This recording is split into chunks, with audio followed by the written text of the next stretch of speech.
OFW na nakilala ko lang sa Facebook. So ngayon,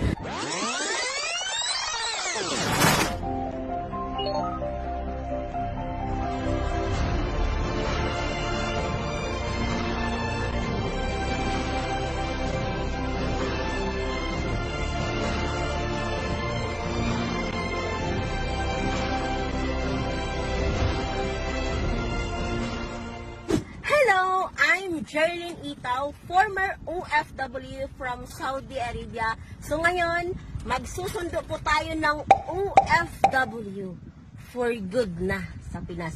Kung dati, ako po yung napauwi for good at binago yung buhay. Ngayon, ako naman yung magsusundo ng OFW. Kaya tara, samahan nyo kami para sa bagong journey ng buhay niya.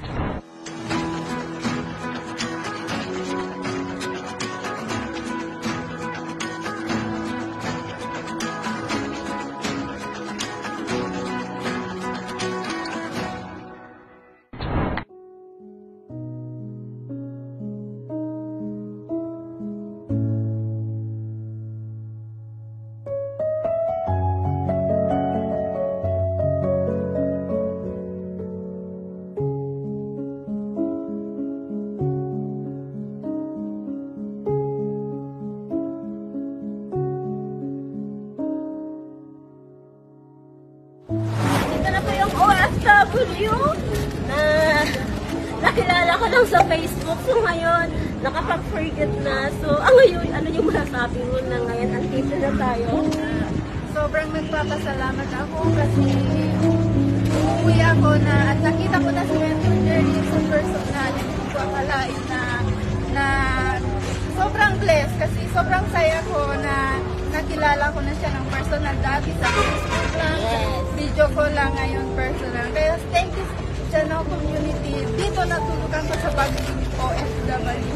Yay! Welcome home! Sobrang blessed talaga ako, Mentor, kasi alam mo kung bakit maaga ako pinauwi ng tatay ko. Saya ako, kahit malungkot, pero hindi ko inisipker. Kasi alam mo na, at least nagpapahinga na yung tatay ko, diba? Umuwi ako, wala, emergency talaga, wala akong madalang pera. Tinalang sumubok lang talaga ako dito, ginawa ko lang part-time, sinusunod lang kita, yes lang. Kaya yun, thank you no community, thank you Don Gade and Mentor Odette.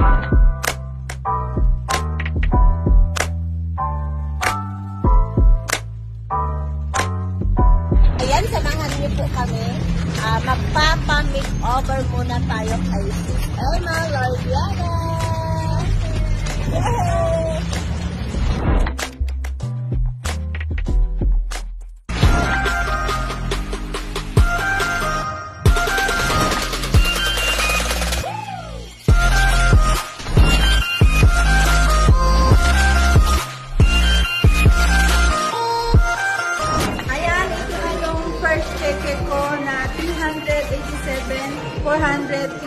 Pesos. And first time ko mahawag na ganitong kalaking pera na 7 years ako sa abroad na hindi ko na-experience na ganito. Kaya first time ko talaga na hawag ng ganitong cheque. Ayan po. First time ko talaga nangyari sa buhay ko kasi sa tagal kong OFW walang pagbabago. Hanggang 50k lang talaga yung hinawakan ko. And right now, ito na yung hindi kasi sa kamay ko, worth of 387,452 pesos. Part-time ko lang ginagawa ko sa abroad. First time ko talaga inuhawakan ng ganito. Hindi ko alam kung paano ko ito gagastos. Yes! Yaga, OFW from Saudi. 7 years na rin ako OFW and sumubok lang rin ako ng ganitong opportunity. And nakilala ko lang sa Facebook na stranger na tao and nagtitiwala lang ako sa Now Community System and sumusunod lang din ako ng sistema. And matagal na rin ako sa abroad na wala rin pagbabago. And right now, nandito na ako sa Pinas, natulukan ko na sa pagiging OFW. Alam nyo guys, yung goal ko talaga is May ang uwi ko for good. Kasi yung goal ko is kalahating milyon. Pero maaga ako pinauwi ng tatay ko. Kamamatay lang yung tatay ko. Kaya sobrang blessed din ako na maaga ako umuwi sa Pinas. Kumbaga may purpose talaga si God. Kaya sa loob ng 7 years ko, wala talaga akong naipon. Kumbaga, ginawa ko lang part-time yung desisyon, sumubok lang talaga ako. And lakas ng loob, isang desisyon na ang ginagawa ko sa abroad. And right now, natutukan ko na sa pagiging OFW. Sa lahat ng kapwa kong OFW, gawin nyo lang part-time yun kasi ako, ang dami kong trabaho sa abroad, pero walang reklamo. Kumbaga, hindi talaga ako nagre-reklamo. Ginawa ko lang 2 to 3 hours per day. Kaya ngayon is sobrang blessed. Lahat ng nanonood ng video ko na to, kung ikaw ay isang OFW empleyado or ano man yung status mo, subukan mo lang kasi ako sinubukan ko lang. Ang sarap ng feelings na umuwi ka ng malaking savings habang nasa abroad.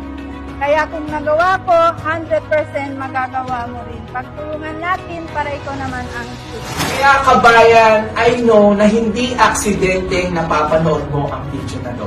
Kung isa kang OFW at gustong-gusto nang magkaroon ng malaking ipon at makauwi for good sa Pinas para makasama na pamilya, we are inviting you to be part of our growing online community.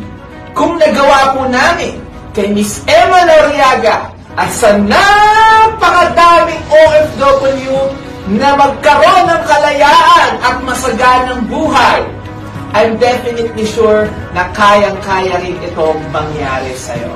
Nakalatag na ang sistema, all you have to do is be part of our online community.